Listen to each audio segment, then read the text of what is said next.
Bernier, amigo, ¿cómo estás? Un gusto saludarte. ¿Cómo has pasado? Igual, igualmente, Michael, qué gusto de poder verte de nuevo por acá, aunque sea estemos algo largo. Es un gusto, placer poder saludarte el día de hoy también. Sí, se te ve, te has rejuvenecido, se te ve muy bien. La barba también te Bueno, te queda estamos también ahí en un proceso de chévere. manejo saludable del cuerpo. Sí, y Ya que justamente predicamos el tema del suelo, pues también uno tiene que predicar con el ejemplo en uno mismo. Ujú. exactamente, y eso es un tema que nos ha quedado debiendo, bueno, como técnicos, como ingeniero agrónomo, como las personas que hacemos agricultura, es un tema que hemos quedado debiendo, ¿no? O sea, estamos como que hemos quedado debiendo, ¿no? El tema de mejorar el suelo o mantener el suelo, las cualidades físico-químicas. Entonces, y microbiológicas, sobre todo, que es este tema, el tema de este episodio. Entonces, ¿te parece si empezamos? Adelante, adelante, por supuesto.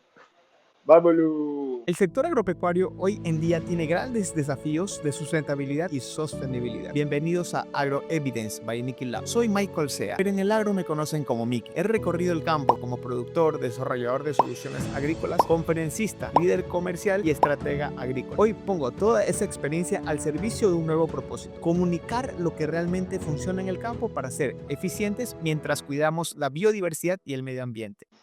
Hola a todos, un gusto saludarlos de cualquier parte de Latinoamérica o el mundo en donde se encuentren. El día de hoy tenemos un súper invitado, como todos los episodios. Él es Bernier Coto, él es especialista en soluciones biotecnológicas, microbiología en el suelo y tiene una larga trayectoria en investigación. El día de hoy vamos a conversar de suelo vivo, banano sano, que es un tema pues que sabemos que al menos en Ecuador y en ciertos países de Latinoamérica, Colombia, Perú, ya existe, ya está confirmado el tema del Fusarium Oxysporum cubense raza 4 tropical. Y es una amenaza para los países bananeros, para las exportaciones, para el trabajo, para la parte laboral. Entonces, por eso estamos el día de hoy conversando de este tema. También hay, bueno, también una amenaza del mopo. Y no solo estas dos enfermedades, sino un sinnúmero más que vienen y nacen en el suelo. Entonces, bienvenido, Bernier. Muchas gracias por tu tiempo. Conversemos de microbiología, bacterias, carbono. ¿Por qué suelo vivo?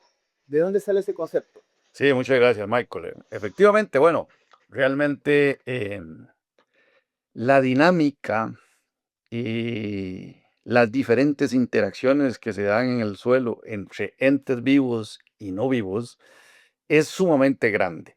Y lastimosamente en la producción convencional que a través de muchos años hemos desarrollado en la agricultura, nos hemos olvidado un poquito de este concepto de que el suelo realmente tiene una vida microbiológica gigante en la cual existen un montón de interacciones entre bacterias, hongos, raíces de las plantas e incluso los animales. Entonces, cuando nos hemos olvidado de esto, le hemos dado un enfoque netamente químico con el propósito de suplir solamente una parte de todo ese componente que significa el suelo. Y nos hemos dedicado solamente a fertilizar o a manejar el pH o a manejar el drenaje, etcétera, etcétera. Y nos hemos olvidado de ese componente vivo que se ve directamente afectado por el manejo que nosotros le demos a cualquier suelo. Y entonces ahí es donde, a través del tiempo, nos empiezan a pasar las facturas con desórdenes y desequilibrios porque nos olvidamos de todas esas interacciones microbiológicas que existen en el suelo y que dan como resultado que el suelo sea productivo, sano y fértil, o por el contrario, que no lo sea. Entonces, es fundamental entender de que la riqueza que existe en un suelo es enorme y que tenemos muchísimos de entes que no vemos, pero el hecho de que no podamos ver no significa que no estén y que juegan un papel fundamental en la calidad del suelo y por ende en la calidad del cultivo que nosotros estemos desarrollando. Sí, bueno, y justamente eso creo que es una de las cosas que, por las por los que el productor no se ha preocupado, ¿no? Porque yo creo que no es a todo nivel, productor chiquito, productor grande, productor educado y productor no educado, que es muy, todavía hay una gran resistencia al tema, por un lado, de materias orgánicas, de carbono en general, y también el de microbiología, ¿no? Pero ¿qué alternativas tenemos, aparte de la bioseguridad, por ejemplo, en la bananera o en cualquier cultivo? ¿Qué otras alternativas tenemos que estén relacionadas para poder entrar en mi tema de control o prevención de estas enfermedades catastróficas en banano o sí, en banano o plátano, ¿no? Específicamente. Sí. Bueno, en definitivamente estos problemas tienen que manejarse desde diferentes ópticas. O sea, no podemos pensar de que solo decir que vamos a manejar nuestro suelo desde el punto de vista orgánico y microbiológico, ya con eso nos vamos a vacunar en contra de una amenaza tan grande como es Fusarium, sino que significa el manejo integrado de muchas funciones. Ahora, ¿cuál es el problema que a veces cometemos? Y es que eh, nos enfocamos solamente en una dirección y decimos, bueno, el patógeno es malo, es mi enemigo y tengo que matarlo. Bueno, hoy sabemos que no lo podemos matar y nunca lo hemos matado, o sea, realmente el fusario nunca lo hemos matado. Por eso ha evolucionado y cada vez se vuelve más agresivo y más complicado de manejar. Entonces, bueno, la otra parte es cómo evitamos a toda costa que llegue a mis suelos. Bueno, y ahí vienen todas las medidas de bioseguridad, de manejo, de protección de las fincas, control de acceso, o sea, toda esa parte integral que busca evitar de que ese bicho malo se meta en mi finca es fundamental. Y viene la otra parte, que es ya la propia del manejo del suelo. Como le decía, el suelo es demasiado rico, existen millones de bacterias y de tipos de bacterias y hongos diferentes que ejercen una interacción muy fuerte entre ellos, ejercen equilibrios fundamentales para que ese suelo funcione bien. Pero hay otro componente clave y fundamental, y es que la microbiología no existe sin materia orgánica. La microbiología no se desarrolla adecuadamente si no tenemos compuestos orgánicos estables dentro del suelo. Y cuando hablamos de compuestos orgánicos estables, hablamos de un sinnúmero de compuestos que le dan ciertas propiedades y características a ellos. A veces si habla de materia orgánica, ya todo el mundo piensa, bueno, es que yo, mire, le echo tanto de gallinaza o tanto, o compost orgánico, etcétera, etcétera, etcétera. Pero bueno, al final tenemos que entender que los compuestos orgánicos son enormes y hay muchísimos compuestos orgánicos que interactúan de manera diferente. Todos pueden funcionar y todos pueden tener un efecto dependiendo cómo lo usemos. Pero la microbiología no existe sin materia orgánica. Pero la materia orgánica tampoco está en forma adecuada si no hay una buena microbiología. Entonces, a veces cuesta decir que es primero el huevo o la gallina. Pero bueno, la realidad es que las dos son sumamente necesarias. Podemos tener una gran cantidad de materia orgánica como la que tenemos, por ejemplo, luego de una cosecha de caña de azúcar, que tenemos mol. Lo que pasa es que la microbiología está tan muerta en un cañal que nunca se incorpora. Entonces la materia orgánica no aporta nada. Tenemos una gran cantidad de materia orgánica, pero la microbiología no es la adecuada. Entonces esa materia orgánica no funciona de mucho. ¿Entendés? Entonces es un equilibrio también entre ambos. Oye, pero interesante, ¿no? Bueno, entonces, si hablamos de qué tipo de materia orgánica, también entendemos, ¿no? Que si tenemos materia orgánica, tenemos microbiología. Si tenemos buena microbiología, también vamos a tener algo fundamental, que son raíces sanas, ¿no es cierto? Pero entonces, como agricultor, ¿qué alternativas tenemos? ¿A qué tipo de materia orgánica yo debería usar para que ese círculo sea no vicioso, sino más bien productivo, ¿no? Y pueda aportarme al suelo. Muy interesante tu pregunta. Realmente, ¿cómo se llama? Hoy en día tenemos también muchos movimientos y muchos grupos y muchos colegas que han desarrollado la famosa agricultura regenerativa, en el que hay un enfoque sumamente grande de meter, meter y meter y meter materia orgánica. Em, Eso es muy bueno, pero a veces sí me genera ciertas preocupaciones, porque realmente creo que sí los entes de investigación y de ciencia debemos de trabajar mucho, mucho más profundo en todos estos temas. O sea, no se trata de echar por echar necesariamente, sino hay que valorar, estudiar, ver. O sea, esta dinámica es tan grande que no la imaginamos, pero no la entendemos del todo. O sea, el hecho de no poder ver algo, de no poder, ¿cómo se llama?, entender todo lo que sucede en cada microsegundo en una actividad biológica tan grande y tan acelerada, hace de que uno a veces diga, bueno, ¿qué es lo que yo ocupo? ¿Qué es lo que yo no ocupo? Sin embargo, todos los tipos de materia orgánica que son oxidables, ¿y a qué me refiero con eso? O sea, que se pueden descomponer, pueden funcionar.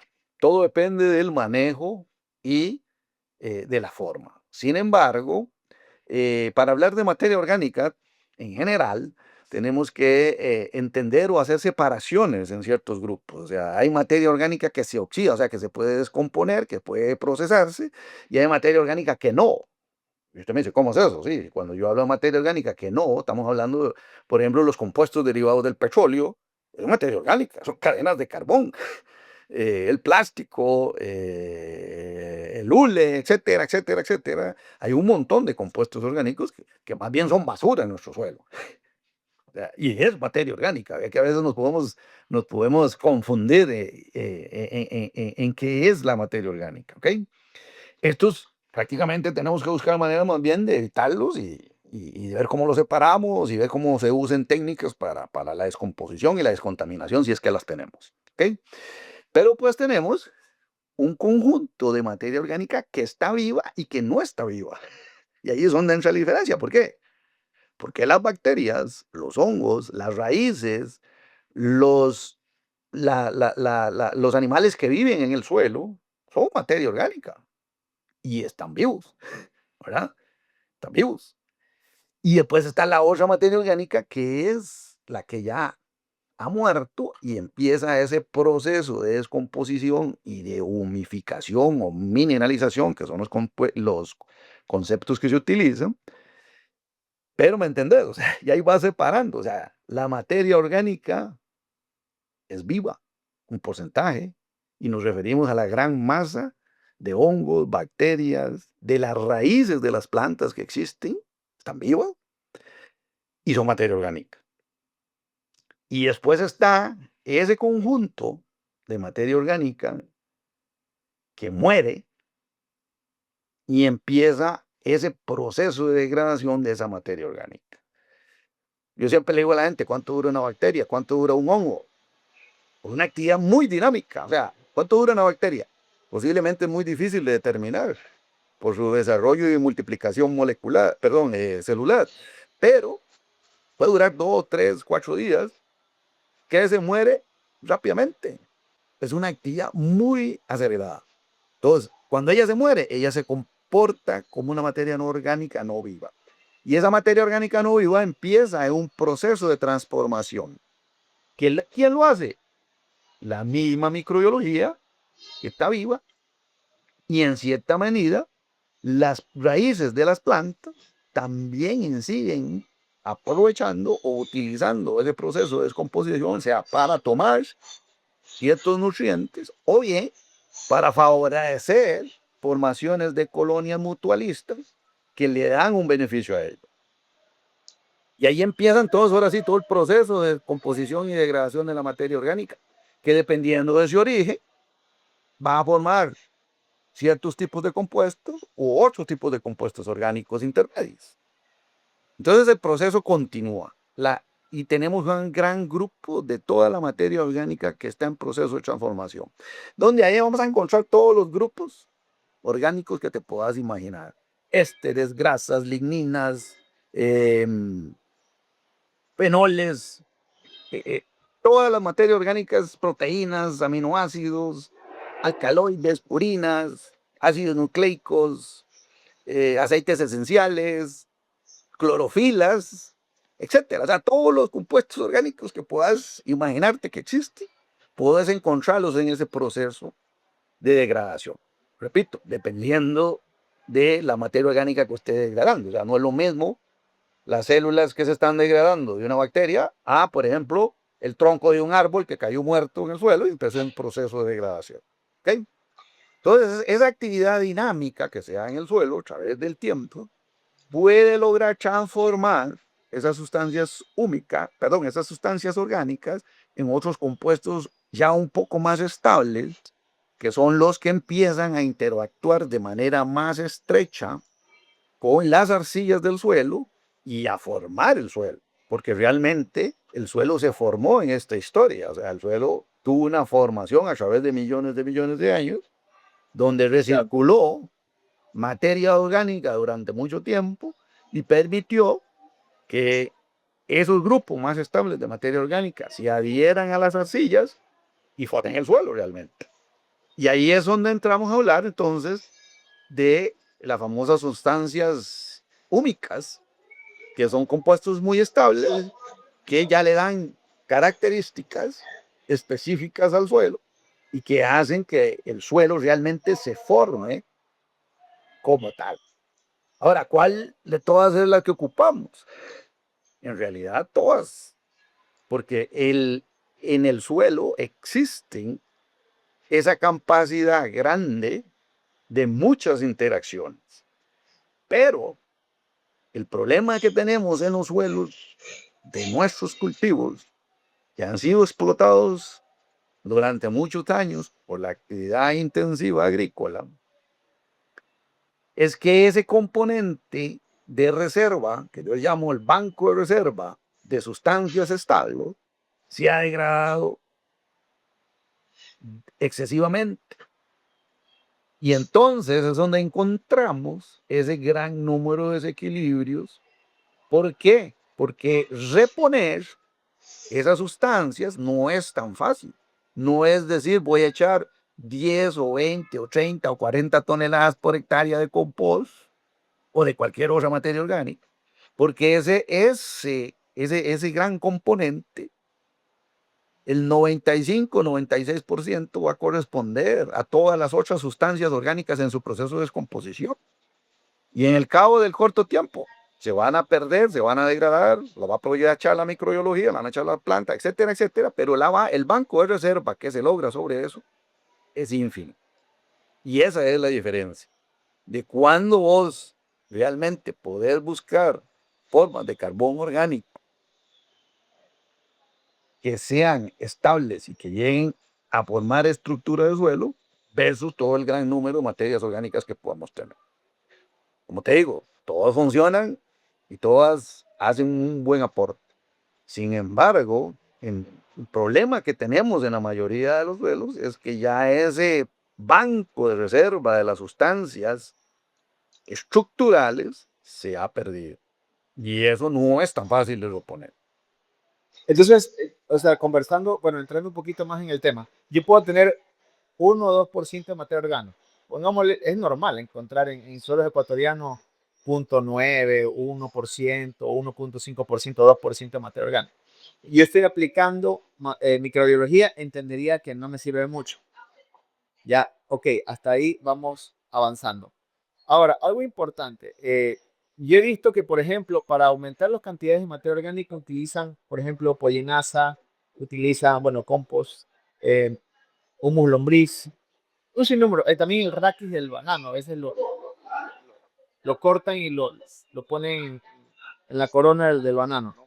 En algunas ocasiones solo lo cortan, lo ponen entero, a veces ni lo pican, es cierto. Pero al final, cuando haces un análisis de suelo, posiblemente siga teniendo bajo porcentaje de materia orgánica y ponen microbiología y lo más probable es que no funcione de la manera adecuada. Entonces, de tu experiencia, lo que has visto en campo, ¿no es cierto? Que parecía inicialmente buena idea, pero que ya en la aplicación de la microbiología y carbón no es tan buena idea. Bueno, para empezar, si tenemos, digamos, ciertas deficiencias a nivel de laboratorio para poder realmente hacer un balance o un análisis real de materia orgánica, porque al final cuando hacemos un análisis de materia orgánica nos echa toda la materia orgánica que usamos en el suelo. Puede ser que sean compuestos muy específicos en determinado momento, que se degraden de manera muy rápida y que el soporte sea relativamente bajo. O sea, el análisis de suelo de materia orgánica que hacemos mide toda la materia orgánica. Incluso, por decir algo, se me da un pedacito de raíz muerta, un pedacito de raíz de una planta, puede salir hartas en el análisis. Y esa raíz apenas está empezando a descomponer, por ejemplo. Pero bueno, al final imagínate que aún así, los porcentajes de esos suelos agrícolas son bajísimos. Y posiblemente la materia orgánica que esté ahí es materia orgánica que está en un proceso de descomposición. ¿Y qué pasa? Esa materia orgánica, por más que yo le aplique compost, etcétera, etcétera, se va a degradar demasiado rápido y se pierde en el entorno. Entonces yo vengo y repito el análisis 4 o 5 meses después y resulta que me sale igual o más bajo incluso. Y uno dice, ¿cómo es? Si eché un montón de materia orgánica, ¿cómo me va a salir más bajo? Bueno, ¿me entendés? Por eso te digo que hay mucho que estudiar todavía. Y hemos hecho algunos estudios y todavía nos falta, ¿no? Pero te voy a contar. Antes le decían a uno, meta toda la materia orgánica que quiera. O sea, eche 20, 30 toneladas por hectárea, que eso siempre va a ser bueno. Pareciera que sí, Sí, pero claro. resulta que no es así. ¿Qué pasa Ya. cuando vos incorporas todo este tipo de materias orgánicas? Aceleras la microbiología de los microorganismos descomponedores de materia orgánica. Y si pudieras medirlos en una gráfica, haces una gráfica de así donde se disparan exponencialmente las concentraciones de esos microorganismos. Llega a un punto de equilibrio donde ya la materia orgánica baja en su contenido y automáticamente las colonias de microorganismos empiezan a bajar. Pero resulta que ellos son buenos devorando. Van bajando más lento que el contenido de la materia orgánica. Entonces llega un momento en que ya la materia orgánica que pusiste ya se acabó, pero las poblaciones siguen siendo altas. Entonces, ellos siguen comiendo, pero se siguen comiendo la que había en el suelo. Entonces, por eso es que a veces ves que una bien baja. ¿Por qué? Porque generas picos inestables. O sea, es lo que te digo yo.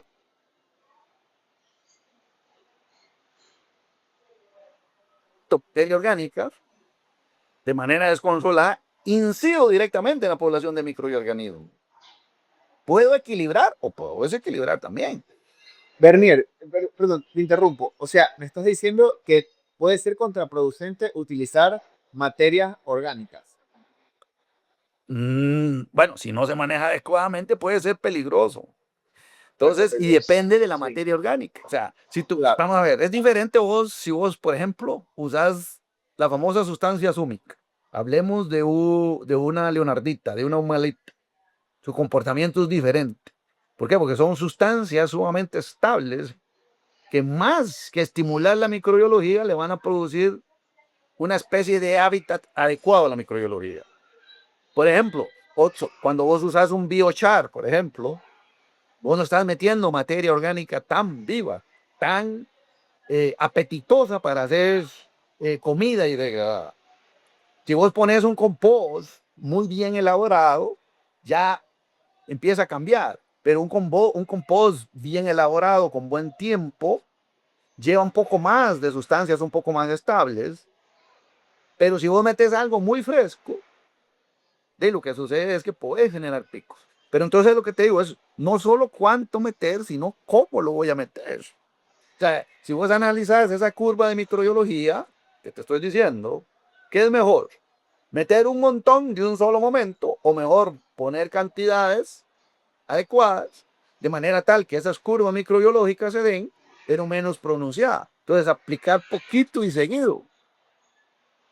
Lo que pasa es que el agricultor dice, a la pucha, pues que yo no puedo porque me va a joder la mano de obra y cuánto me significa que yo esté metiendo y metiendo y metiendo y metiendo poquito y seguido. Bueno, entonces ahí es donde, por eso te digo, tenemos que empezar a estudiar ciertas cosas porque los hábitos los hicimos bajo la agricultura tradicional. Y tú te acuerdas que antes, la fertilización antes en muchos cultivos llegaba y se la tiraban todo de un solo tiro. Una fertilizada, dos fertilizadas. En el tiempo nos dimos cuenta que eso no servía, o sea, la planta, o sea, no servía, no, sino que estábamos echando de más, o sea, estamos perdiendo, o sea, a vos te ponen el desayuno, el almuerzo y la cena y un solo tiro, entonces las puedes comer.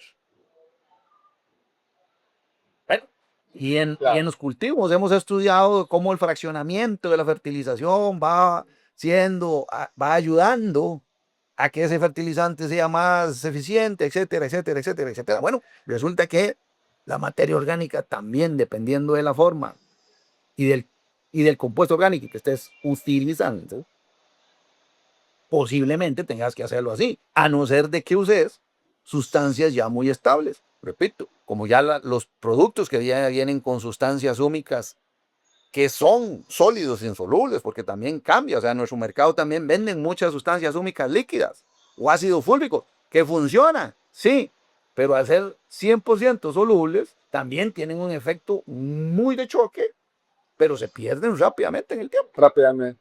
¿Entendés? Claro. Entonces, igual va a depender de qué materia orgánica utilicemos. Al final, esos picos o esos desbalances que podemos lograr con exceso de materia orgánica también no son beneficiosos o no estamos aprovechando.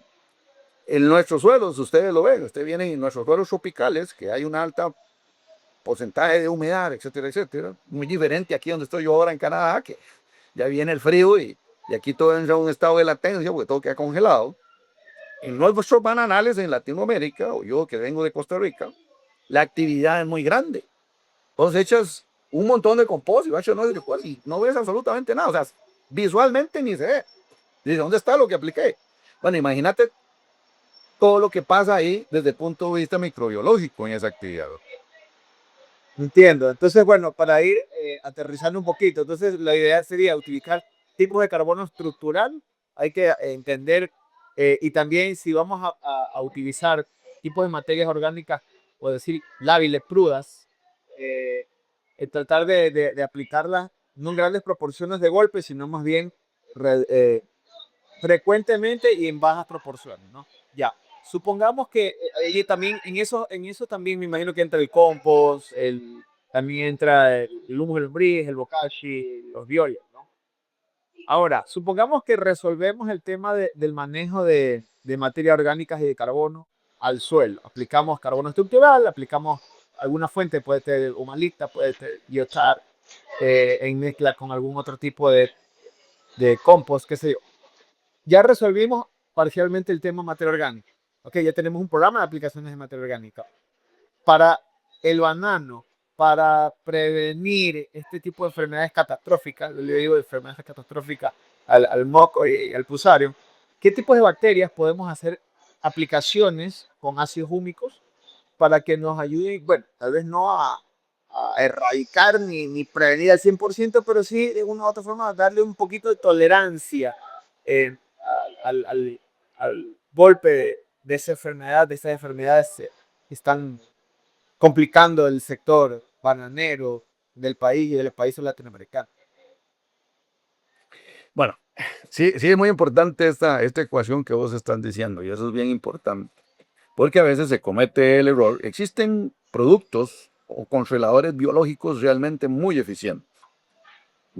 Hay muy buenos productos a base de tricodermas, a base de Rhedosodomonas paluschi, que son bacterias, etcétera. Pero Pero hay vamos, una realidad fundamental.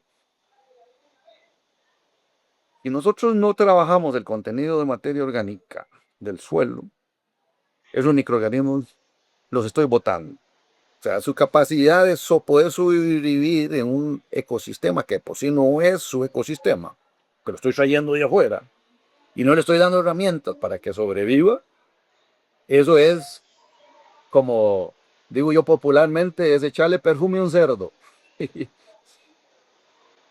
No va a servir de nada. ¿Ok?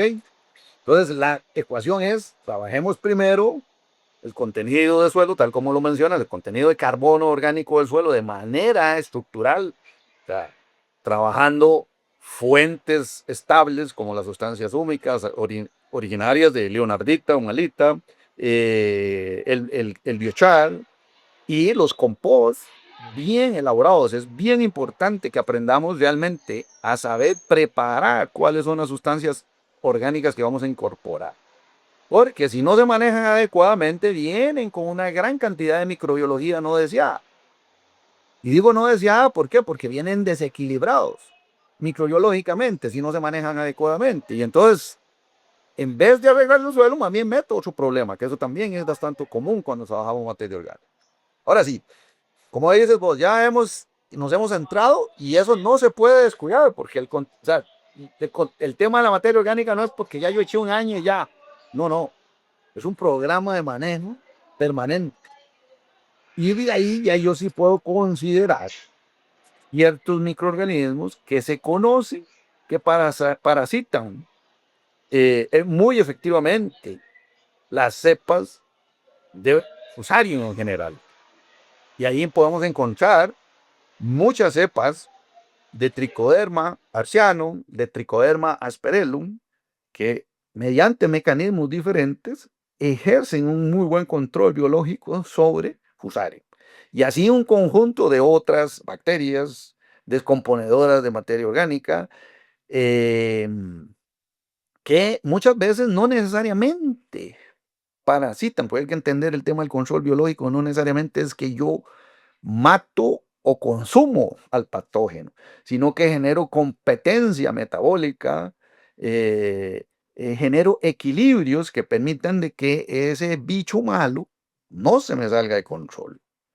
Si entendemos originalmente cuál es la fisiología de comportamiento de un fusario, originalmente fusario es un descomponedor de materia orgánica, es un hongo saprófito. Eso es bueno en un ecosistema, claro que sí es bueno en un ecosistema. ¿Qué es lo que pasa?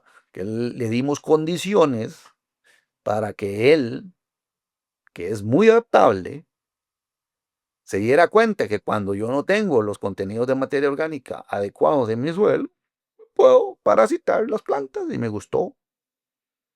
Y aparte de eso, es un microorganismo muy hábil, muy inteligente, que tiene la capacidad de readaptarse no solo a los fungicidas o los controles naturales o convencionales que utilizamos, sino a los mecanismos de resistencia propios de las plantas. El doctor William Rivera, cual yo conozco, hizo una tesis muy interesante en la Universidad de Salamanca cuando él se graduó, donde él vio y demostró de que Fusarium, cuando parasitaba a una planta de tomate, ya se había brincado 29 mecanismos de resistencia sistémica que había hecho la planta para defenderse. Y él se las brincó. ¿Entendés? Entonces es un microorganismo muy hábil. Entonces tenemos que trabajar en varias vías. Materia orgánica, fundamental, y repito, control biológico. Ya hay muy buenas cepas de tricoderma, de productos muy bien elaborados, porque esas otras, ahí hay productos de productos. Pero hay muy buenos productos elaborados a base de tricoderma, de estas especies de tricodermas, Bacillus subtilis y algunas otras, Rhozodomonas palustri, etcétera, algunas otras bacterias que nos ayudan en ese proceso, pero también está sumamente demostrado que todo eso nos ayuda a activar mecanismos de resistencia sistémica dentro de la planta. Y ahí es donde viene la otra parte también de la investigación tradicional, que es el mejoramiento genético, ¿verdad? O sea, cómo realmente yo preparo a la planta de manera integral, no en una sola vía, porque el problema muchas veces que ha pasado con el mejoramiento genético es que generamos una planta que tiene un mecanismo de resistencia específico a una cepa de microorganismos, pero no le ayudamos, creemos que ya con solo eso. ¿Y qué es lo que pasa? Que cada vez se hace más corta la vida de ese material genético que dejamos. ¿Por qué? Porque lo estamos metiendo en una guerra. Yo siempre digo, estoy tirando un Ferrari a correr en en una carretera de piedra y grava. O sea, ¿cómo le va a ir? ¿Va? Entonces, eso es lo que sucede. Muchas veces nos enfocamos solamente en cambiar la variedad de banano, que ya sabemos que no es tan fácil, pero no le damos condiciones a la plantación bananera para que atenúe las poblaciones que ahí están. O sea, yo puedo poner un banano resistente a Fusarium y Fusarium va a estar ahí. Posiblemente baje su población porque no sepa cómo comérselo, pero de fijo que él está estudiando a ver cómo le entra y cómo se brinca en algún momento ese mecanismo de resistencia, porque así funciona el patógeno, así funciona en tomate, así funciona. Y cuando hablamos de Fusarium raza 4, la caracterización que le podemos hacer única y exclusivamente molecular, porque usted lo pone a crecer en medios normales y el comportamiento del Fusarium es idéntico a la raza 1, 2, es idéntico. ¿Qué pasa? Su genética cambió y se adaptó. Entonces, por eso tenemos que trabajar de una manera holística. La enfermedad posiblemente llegue y vaya a hacer daño, no digo que no va a hacer daño, va a hacer daño. Pero ¿cómo aprendemos a convivir con ella? De una manera integral, no enfocándonos en una sola dirección. Ok, entonces, al final, bueno, van a venir nuevas variedades y de hecho ya se están probando algunas aquí en Ecuador que sean tolerantes a Fusarium, ¿no? Y a moco también. Pero lo que tú planteas es que aunque estas nuevas variedades sean tolerantes a estas enfermedades, si no los ayudamos, igual en algún momento o sea, va a terminar cediendo la variedad. Ok, Así es. perfecto, hasta ahí queda clarísimo. Pero entonces, con los Cavendish, o sea, antes de pasar a la siguiente variedad de banano, que sea tolerante o no, entonces igual hay que trabajarlo hoy. Entonces, ¿qué alternativas tenemos los productores de banano, la industria en general, para empezar a implementar esto? ¿Qué sugieres? ¿Qué tipo de protocolo? Tal vez no en muy corto tiempo para hablar de un protocolo, pero ¿cuál sería de pronto el mejor consejo que podrías darle a un bananero desde tu perspectiva en este momento? Manejo integral del cultivo. Enfóquese mucho en invertir en su suelo. Lastimosamente, a nuestros productores los volvimos receteros y les dijimos hay que aplicar, no sé, 12, 24, 12 cada mes, y calcio, y magnesio, etcétera, etcétera, y repita, no importa cuáles sean las condiciones que existan en el suelo. Y en la mayoría de las veces botamos el dinero en fertilizantes y en cosas que no se manejan adecuadamente. Y yo le digo, piense mejor. En vez de gastar, sabemos que los recursos son limitados, en vez de gastar en algo que lo está botando y está terminando en el río o está terminando en el mar, empiece a manejar el contenido de materia orgánica primero. Eso es fundamental. Yo le recomiendo invierta en materiales estables. Hay una oferta grande de yacimientos de origen minero que ofrecen luanarditas, humalitas, que son ácidos húmicos estables, que hacen una función muy importante en el suelo. Incorpore materiales de estos, pero no se quede solo con ese. Pero no solo Elabore necesito buenos también compost, elabore bueno compost, o sea, trabaje en darle materia orgánica a su suelo. Ese es el primer foco.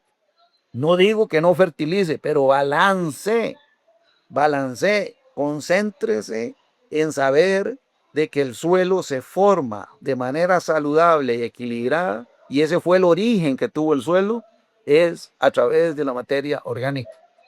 A través de la materia orgánica. El suelo se formó así, era una piedra inerte.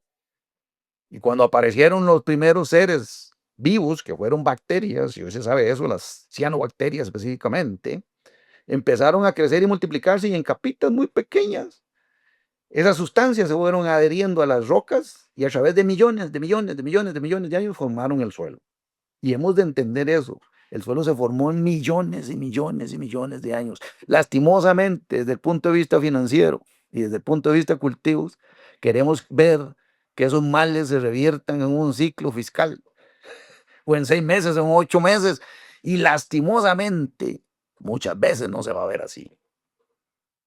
Pero ¿qué es lo que pasa? Que la consecuencia posterior es más nefasta y cada vez más nefasta y cada vez más nefasta.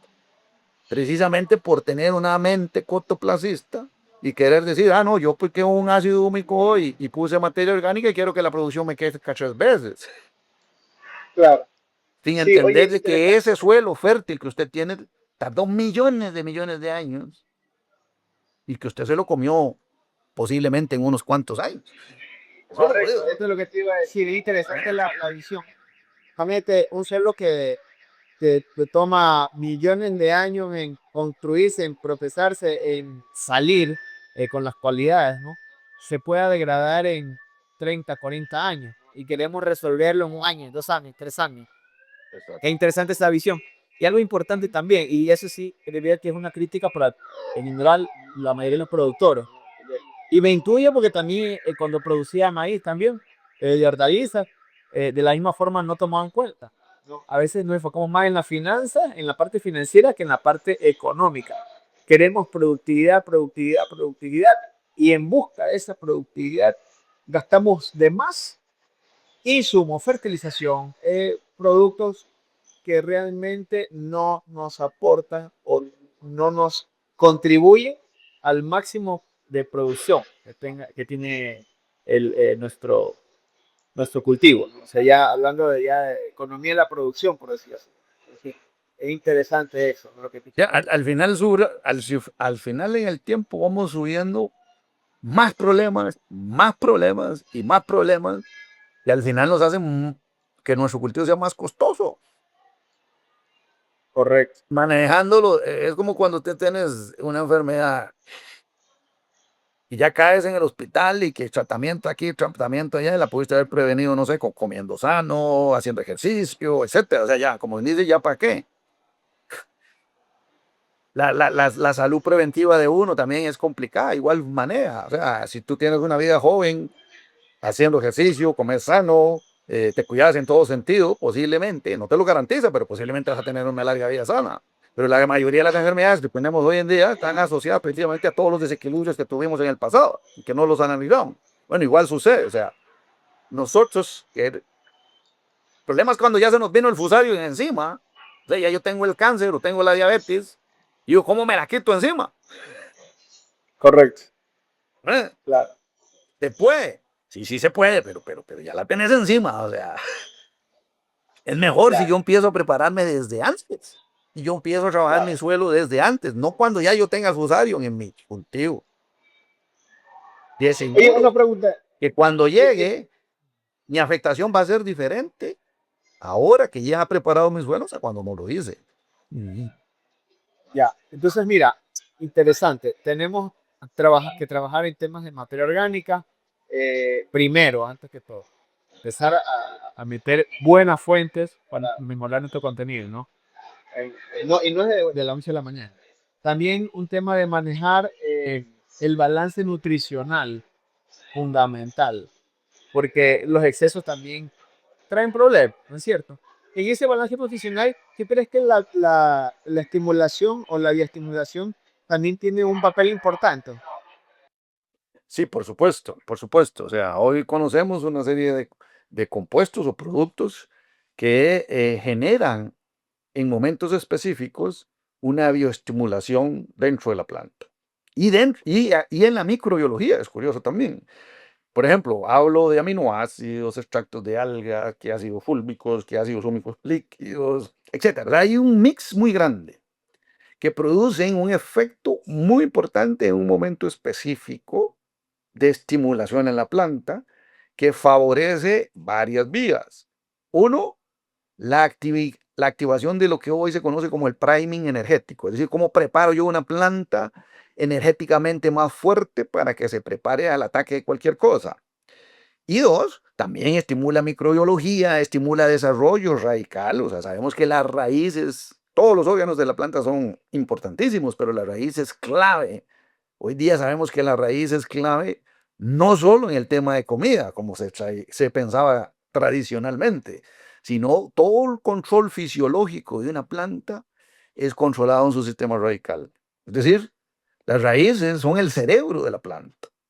Y como cerebro, ellas controlan toda la actividad metabólica. Entonces, desarrollar raíces buenas y sanas, automáticamente yo desarrollo una planta buena y sana, capaz de adaptarse, capaz de enfrentarse y desarrollarse como yo quiero que se desarrolle.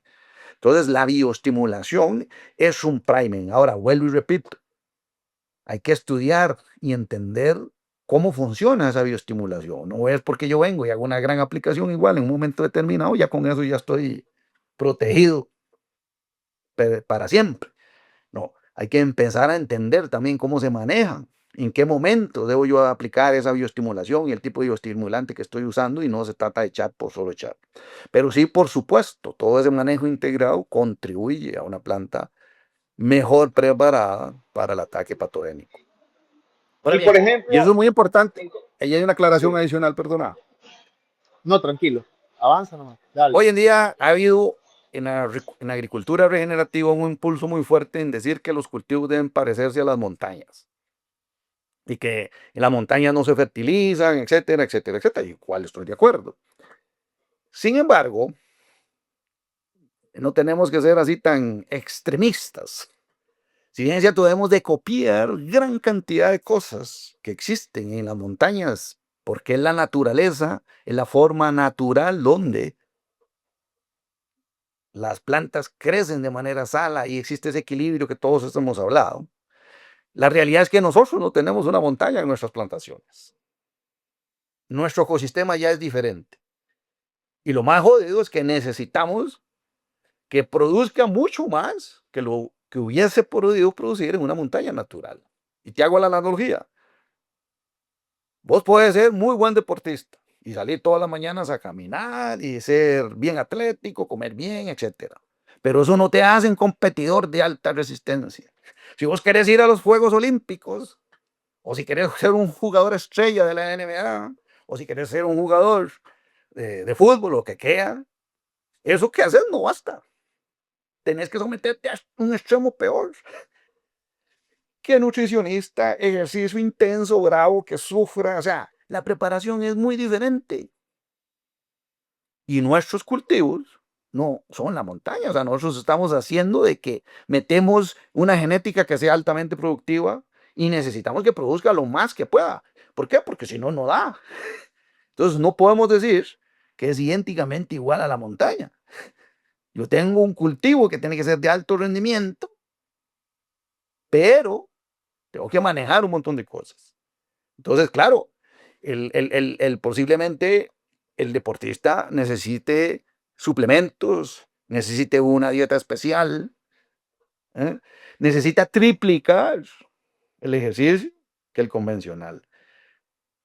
Entonces, no podemos decir que somos iguales a una montaña, pero que si no estamos copiando todas las cosas buenas que nos aporta la montaña, eso sí es la diferencia. Nos hemos centrado en darle solo el suplemento, la vitamina, etcétera, etcétera, pero no en la esencia, que es una buena dieta de comida, que es una buena rutina de ejercicio, etcétera, etcétera. Hago esa analogía para que entendamos que es diferente. O sea, nuestros cultivos son de alto rendimiento. Tenemos que manejarlos inteligentemente. Y no quiero decir de que todo lo de la agricultura tradicional sea mala, sino que lo malo está en no pensar que es primero la regeneración del suelo y complementar el paquete tecnológico, sí, con la fertilización. O sea, si yo tengo una deficiencia de zinc, por decir algo, con más cosas que yo le meta, voy a tener siguiendo la deficiencia de zinc, no va a ser limitante, que es lo que estoy. Pero es muy diferente yo usar un poquito de plata en corregir una mínima deficiencia, a aplicar fertilizante ahí a lo loco sin saber qué es lo que yo estoy aplicando. Y ahí es donde empieza la fórmula de adecuación. Sí, oye, tienes razón y me quedó también eh, como dando vueltas en la cabeza el tema de que la bioestimulación ahora también ya se conoce que puede favorecer también sobre todo bacterias endófitas, ¿no?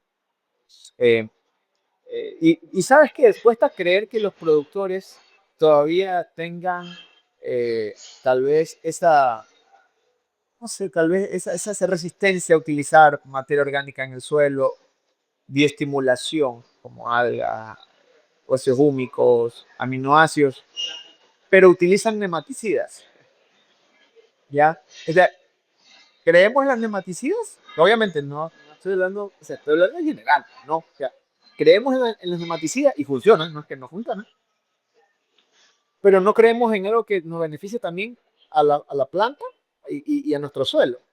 ¿Cómo manejar el tema de los nematicidas químicos en un proceso de mejoramiento de suelo en mira al tema Fusarium y moco en banano?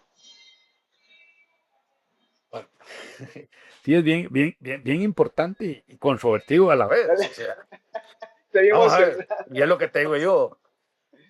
Yo siempre le digo a la gente, mira, yo puedo prepararme físicamente teniendo una dieta sana, comiendo buenos alimentos, haciendo ejercicio, toda una salud, y puede llegar que momento me entre una gripe y yo empiece a trabajar que vitamina C, que mis juguitos, etcétera, para tratar de contrarrestar el virus.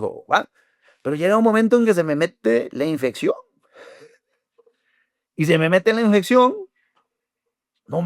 posiblemente no me voy a curar con juguitos y que limoncito y que jengibre y todo eso, puede ser que ayude. Pero llegue el momento en el que yo necesite ponerme el antibiótico. ¿Ah? Y me voy a tener que poner el antibiótico. Y el antibiótico va a producir que mi infección se vaya, pero va a provocar un montón de desequilibrios.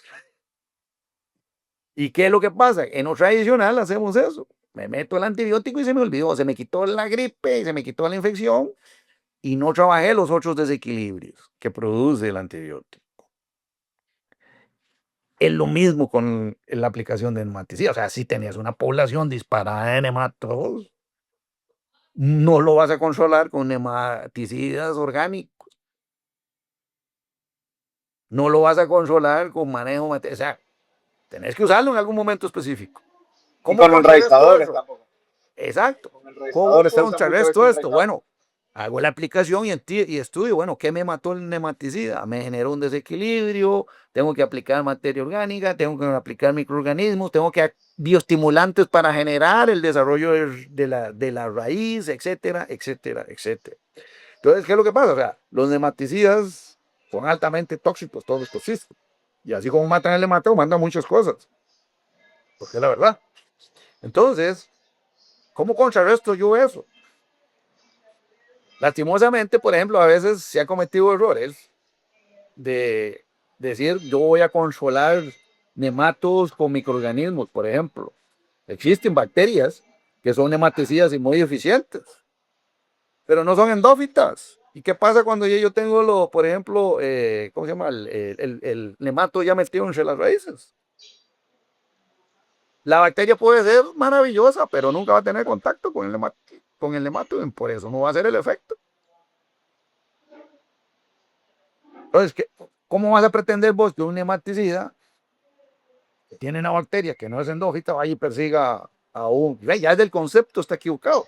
A versus si yo empiezo a inundar mis suelos con materia orgánica y con esos microorganismos desde que yo sembré mi banano, posiblemente vaya a tener un manejo más suave de esos nematos. Pero si ya yo tengo mi plantación contaminada,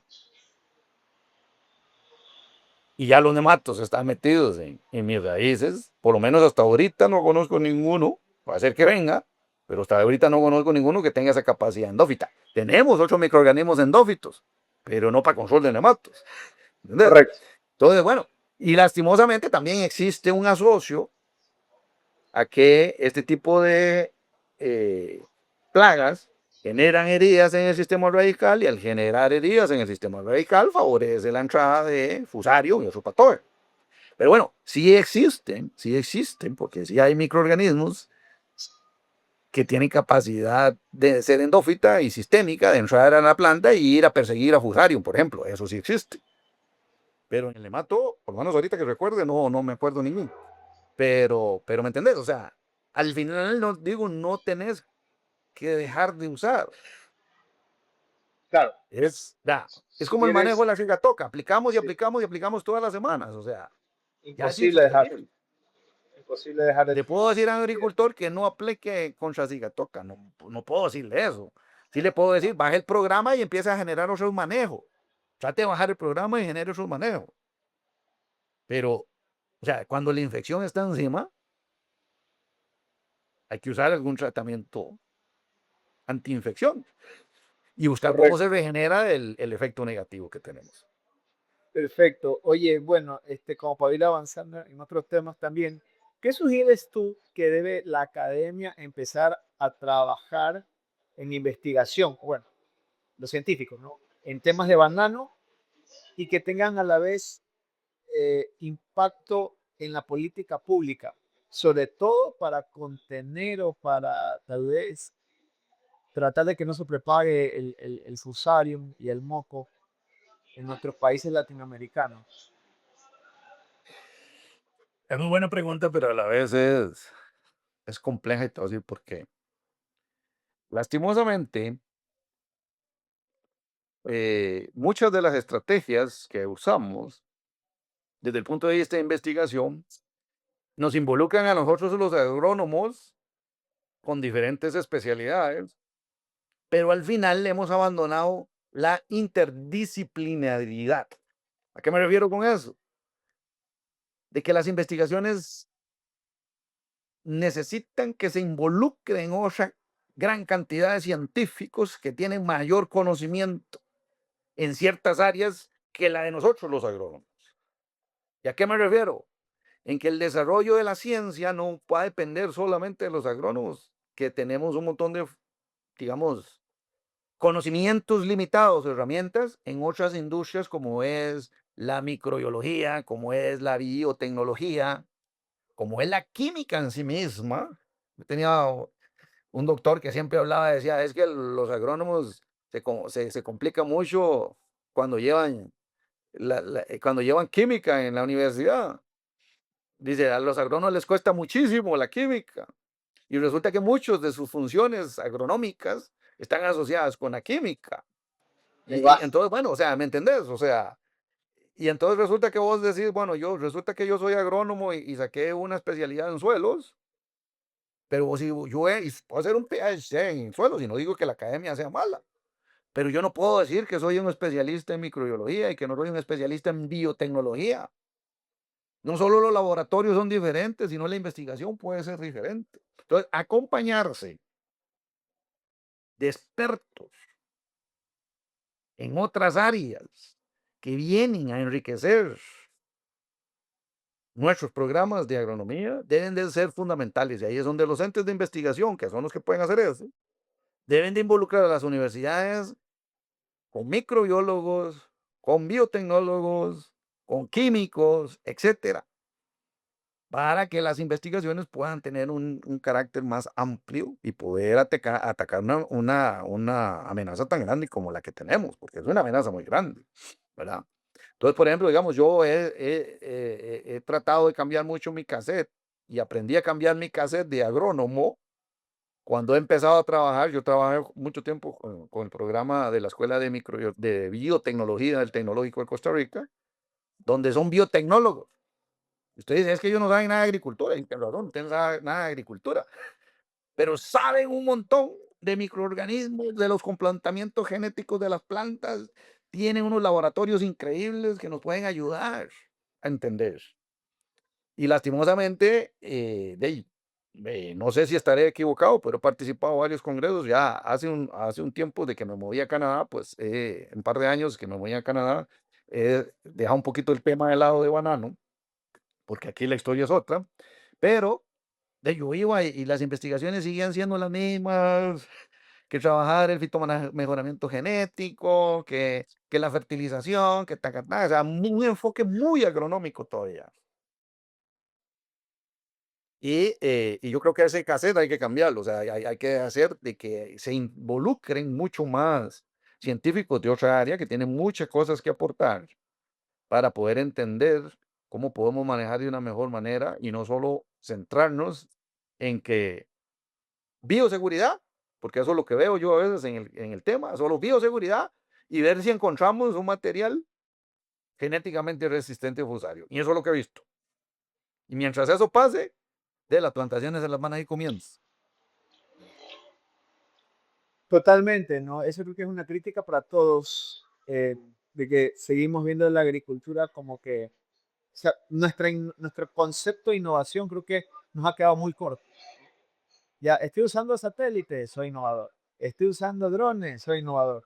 Estoy usando un nuevo fertilizante, un nuevo producto, soy innovador y no necesariamente, sí, tal vez un tipo de innovación en el manejo agronómico, pero en investigación, en temas ya más profundos, para ver de aquí que el negocio siga durante los próximos 50 años, creo que nos hace falta ver eso desde la perspectiva como agrónomos, como productores, y bueno, de los actores que todos que has dicho. Sí, es interesante eso de la interconexión entre carreras, ¿no? Un biotecnólogo, y lo he visto también, por ejemplo, en temas de riego.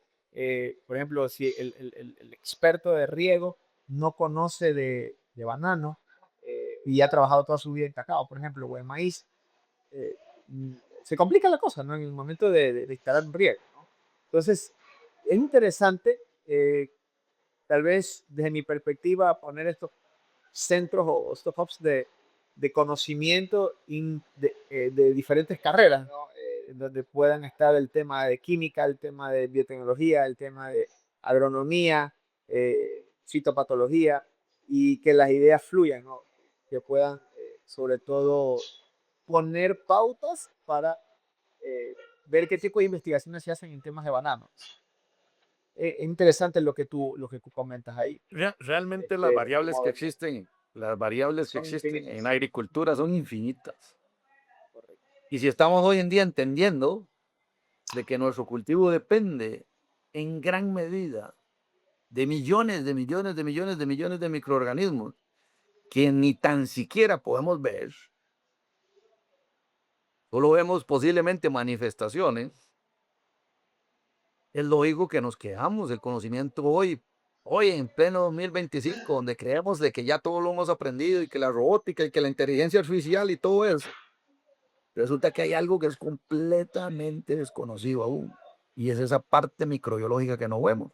Y es imposible pretender de que con nuestra formación seamos exclusivos para entenderla. Posiblemente las investigaciones, y estemos cortos, van a venir muchas cosas, pero posiblemente estos entes y la interdisciplinaridad que debemos de tener con otros científicos asociados a esto, nos van a ayudar mucho a entender y a poder manejar mejor la situación. Interesante, interesante, Bernie. Oye, una última pregunta. Yo sé que también te agradezco mucho por tu tiempo.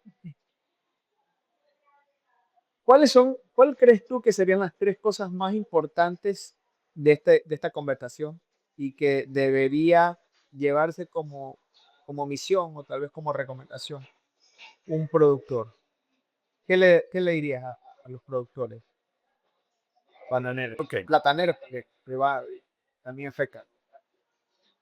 lo primero que tiene que hacer el productor es replantearse su manera tradicional de hacer las cosas. Tiene que abrir su mente a entender de que con la realidad que tenemos no puede seguir haciendo lo mismo, porque si va a seguir haciendo lo mismo, el resultado va a ser catastrófico.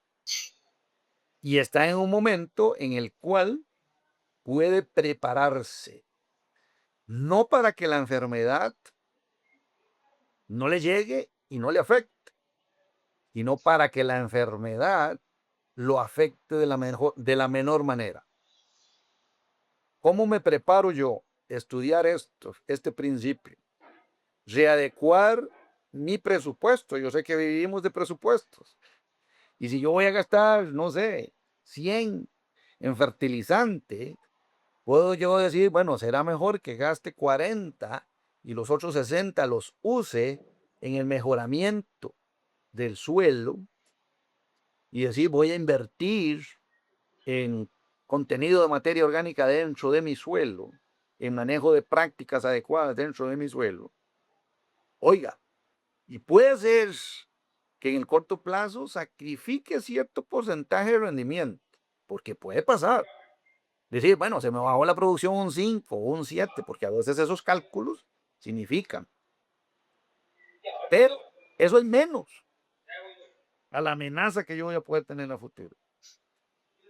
Cambia el paradigma y aprenda de que tiene que mejorar el contenido de materia orgánica en el suelo, que tiene que empezar a generar prácticas en ese sentido, en concentrarse en generar un desarrollo radical saludable, lo más saludable posible.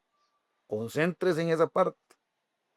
Y de esa perspectiva, usted se va a poder preparar a enfrentar una amenaza como la que tenemos. Yo creo que es un tema de mentalidad, como lo decías vos al inicio. Información existe y técnicas hay varias, pero es salirse, como decimos nosotros, salirnos de la caja en la que siempre estamos acostumbrados a hacer ahí. Hay que salirse en este caso y explorar nuevas opciones y nuevas alternativas para prepararnos, porque la amenaza está ahí y en cualquier momento llega. Y como te digo, es un manejo integral: suelo, materia orgánica, bioseguridad también. O sea, en la medida, en el tanto tiempo que yo controle y evite que en el tiempo llegue ese patógeno a mi cultivo, es tiempo que yo voy a tener en preparación. Es tiempo en el que yo le voy a ayudar al suelo, pero no se trata solo de decir no lleguen si no le hago nada al suelo. Cuando llegue va a ser desastre. Nada estoy ganando con ese tiempo que no llegue. O sea, es ese manejo integral. Me protejo para que no llegue, pero yo hago cosas dentro de mi suelo para que cuando llegue me afecte lo menos posible. Y no es que no me va a afectar. Y eso es importante. No es que no, yo estoy diciendo que con esto yo no voy a tener problema. Es que yo puedo minimizar el impacto. Conozco algunas fincas y conocí algunas fincas en el pasado que ya tenían fusari y con tratamientos y programas han aprendido a vivir con ello. ¿Hay afectaciones? Sí, sí hay afectaciones, pero no han desaparecido. Entonces, y lo he visto en otros cultivos también, con fusarium y otras enfermedades en otros cultivos de ciclo corto. Porque ese es el problema que pasa. O sea, los tomateros, ¿cuánto dura una variedad de tomate hoy en día? Su ciclo es cortísimo. ¿Por qué? Porque los suelos que utilizan, desgastados absolutamente. ¿Sabes? Las variedades duran menos. Saca una variedad y desarrollo todas las casas de genética desarrollan, y cada vez la variedad dura menos. Cada da menos, precisamente porque no le damos las condiciones. No mejoramos ni manejamos el cuero. Entonces es fundamental eso. Bueno, Bernier, te agradezco muchísimo. Créeme que me encantaría conversar aquí 2 horas más, 3 horas más de temas de banano, que ahorita es que es un cultivo que nos encanta. Hemos trabajado muchos años en ese cultivo también y que sobre todo veo la preocupación por la industria, por el país, porque Ecuador es un país bananero. eh, Mucha gente depende del área rural de mano de obra directa, temas de banano, y sería un problema muy grave si es que empiezan a afectarnos de forma generalizada estas enfermedades. Y el plátano también, ahora ya subió el plátano, acá comemos todo de nido acá, comemos mucho plátano y cada vez está más caro el plátano, comer bolón se hizo un lujo. Y bueno, pues es un tema que hay que empezar a ponerle mucho ojo y sobre todo hacer conciencia a los agricultores que deben empezar a trabajar, no solo en temas de bioseguridad, sino también en temas de microbiología, en temas de carbono estructural del suelo. Y por eso este episodio y muchísimas gracias por tu tiempo, ¿no? ¿Alguna última cosa? Y nos podemos despedir, Bernier. Muchísimas gracias. Ha sido un placer compartir contigo y ahí estamos para servirles. En algún momento, pues, quieren que ampliemos en algún otro tema específico, con mucho gusto. Lo importante es que también hay una relación muy importante. Tenemos que enfocarnos en manejar un cultivo sano y que a su vez también eso significa de una u otra manera producir alimentos más sanos también para la población. Hay una cadena muy importante en todo esto y tenemos exigencias muy fuertes en los mercados de consumo, donde también no solo es la enfermedad, sino que Europa, Estados Unidos, de Norteamérica cada vez son más exigentes en sus políticas y tratamiento de la inocuidad de los alimentos sanos, etcétera, etcétera. Entonces tenemos un reto en Latinoamérica muy importante, muy fuerte, y es el momento de cambiar un poquito los paradigmas. Muchísimas Muchas gracias, gracias. bueno, a todos. Este ha sido un episodio más de AgroEvidence con Nicky Agro de Nicky Lab. Y recuerda siempre suscribirte, activar la campana, compartir, comentar qué te gustó, qué no te gustó. Y de pronto a alguien le va a gustar este episodio. Les mando un saludo a todos, un abrazo. Berrien, muchísimas gracias. Estamos conversando. Nos vemos.